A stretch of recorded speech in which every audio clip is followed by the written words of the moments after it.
বাংলাদেশের কোনো সিনেমা দেখে এতটা এক্সাইটমেন্ট লাগে এটা বুঝলাম। 'বরবাদ' আসলে একদম ফাটিয়ে দিয়েছে। কি ছবি রে ভাই! কি ফাইটিং, কি দৃশ্য! শাকিব খান যখন আসে স্ক্রিনে একেক সময় একেক ব্যাকগ্রাউন্ড মিউজিক বাজে। ওরে ভাই! যখন স্ক্রিনে ছিল যতক্ষণ ততক্ষণেই মানে একদম ফাটিয়ে প্রত্যেকটা সিন এবং প্রত্যেকটা গানই খুব যত্ন সহকারে বানিয়েছে মেহেদী হাসান। কারো অভিনয়ের কথা না আসি, ১ম এ আসি যে ছবিগুলোর ব্যাকগ্রাউন্ড মিউজিক অথবা গানগুলা এত সুন্দর করে বানিয়েছেন এবং একটা পলক কখনো আপনি সরাতে পারবেন না যে তারপরে কি হয়? আপনি বুঝতে পারবেন না তারপরে কি হয়। মানে আপনি আন্দাজ করতে পারবেন যে তারপরে এটা হতে হতে হতে পারে। কিন্তু আপনি সর্বশেষে আপনি ভুল প্রমাণিত হবেন।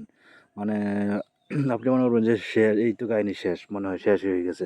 কিন্তু আপনি পরে বুঝবেন না কাহিনী তো মাত্র শুরু। কথা বলতে গেলে শাকিব খান যতক্ষণ স্ক্রিনে ছিলেন, তখন চোখ ফেরানো যায় না। মানে শাকিব খান কি বলবো? তার জীবনে যদি সে আর না ছবি করে, তবু তার কোনো সমস্যা নাই। এই ছবি ইতিহাস হয়ে থাকবে। মানে তুফানকে যেভাবে রায়হান রাফি প্রেজেন্ট করেছিল, তার থেকে ভালো প্রেজেন্ট করেছে মেহেদী হাসান হৃদয়।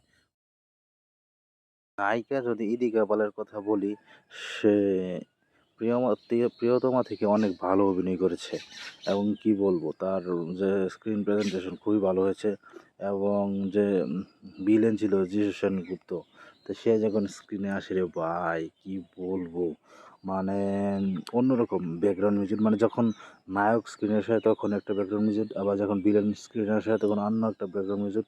মানে খুবই ভালো লাগছে, মানে খুব অন্যরকম একটা মজা ছিল। আর মিশা সওদাগরও খুবই ভালো অভিনয় করেছে। আগের যে অভিনয়গুলো ছিল ধর, মার বা এই অ্যাটাক কর, এই অ্যাটাক, মানে এগুলো আর নাই। এখন পুরাটাই অন্যরকম। আবার সৈয়দ আলম সেলিম তিনিও ভালো অ্যাটাক করেছে। প্রথমত তো নায়ক বুঝতেই পারছেন ট্রেলার দেখে যে সে নেগেটিভ রোলে আছে। মানে অন্যরকমভাবে প্রেজেন্ট করা হয়েছে শাকিব খানকে। মানে পুরাই অন্যরকম। আপনি না দেখলে বুঝতে পারবেন না। মানে যতক্ষণ ছিলেন মানে স্ক্রিনে একদম ফাটিয়ে দিয়েছেন। মানে লাস্টের যে ইয়াটা ফাইটিং দৃশ্যটা ভাইরে ভাই! অসাধারণ, অসাধারণ কি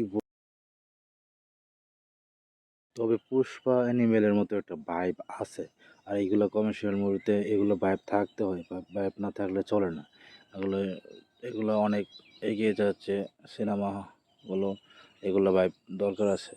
এই মালায়ালাম সিনেমার মতো পেঁচগোছ থাকলে তো হবে না। অনেক পেঁচগোছ, বাংলাদেশের মানুষের দর্শক এত পেঁচগোছ বুঝেও না।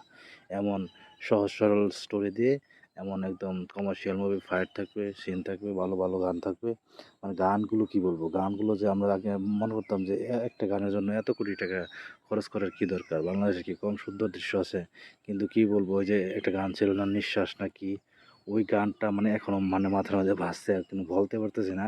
কিন্তু ওই গানটার দৃশ্যগুলো দেখলে মানে গান দেখবেন না দৃশ্য দেখবেন, এটাই আপনি কনফিউজড হয়ে যাবেন। দৃশ্যগুলো এত সুন্দর মানে মেহেদী হাসান না হৃদয় যে আমরা সবাই বলি যে নাটকের আসলে ওনার দক্ষতা বা অভিজ্ঞতা আমার খুবই ভালো লেগেছে। মানে এত সুন্দর করে প্রেজেন্ট করছে সে, তার স্টোরিটা খুবই সুন্দর হয়েছে।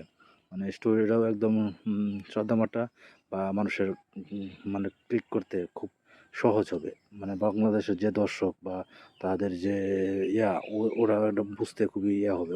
কোনো পেচ বা কোনো ঝামেলা-টামেলা নাই, কিন্তু এটা একদম সহজভাবে তিনি প্রেজেন্ট করেছেন। খুবই সুন্দর